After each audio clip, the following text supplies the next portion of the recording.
இப்போ வந்து நடிகர்களா இருந்து அரசியல் கட்சி ஆரம்பிச்சு முதலமைச்சர் ஆகுற வரைக்குமே வந்து நெறைய பேர் வந்திருக்காங்க. ஃபார் எக்ஸாம்பிள் வந்து எம்ஜிஆர் ஆகட்டும், இப்போ கரண்ட்ல இருக்கிறதுல வந்து விஜய் சார் ஆகட்டும், எல்லாருமே வந்து நடிகர்களா இருந்து அரசியலுக்குள்ள வந்திருக்காங்க.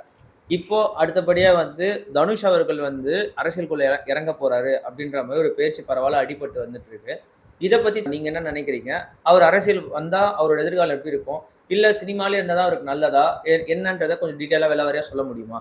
கண்டிப்பா. ஓம் சிவாய அதுக்கு முன்னாடி நம்ம சேனல் ஸ்ரீவாங்கி 27 தயவுசெய்து அனைவரும் சப்ஸ்கிரைப் பண்ணிக்கிங்க, சப்போர்ட் பண்ணுங்க.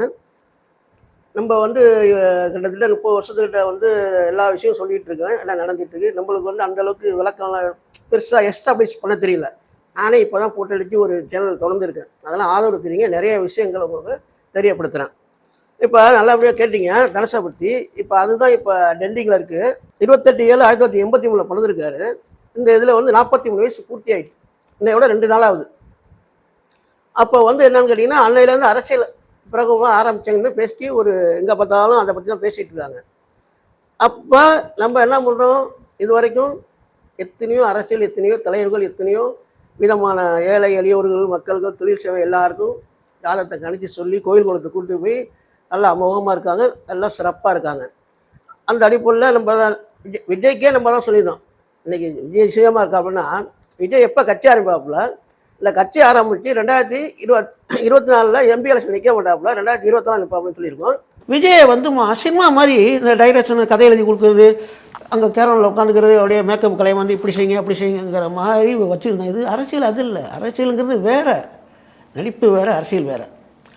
அவரை ஏமாற்றி எம்ஜிஆர் மாதிரிங்க கட்சி ஆரம்பித்து வந்துடலாங்க, அவங்க வந்துடலாம், அவங்க வந்துடலாம்.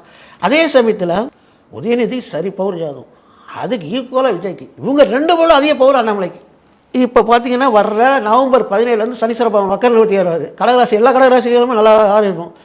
அதே மாதிரி 2006 மார்ச் 6ஆம் தேதி சனி மகா பயிற்சி அஷ்டம சனி விளையிறது, தெளிவாகிறார். வர எலெக்ஷனில் நல்ல முடிவெடுத்து நல்ல இதில் வந்து குறைஞ்சபட்சம் ஓரளவுக்கு சீட்டை பிடிச்சி ஒரு அரசியல் சட்டசபைக்குள்ளே போடுறாரு, செயல்படுவார். அவர் விரும்பினா ஆட்சியில் பங்கு பெறலாம், விரும்பவில்லை என்றால் எதிர்க்கட்சி அரசியல் உட்காரலாம். அது அவர் முடிவு.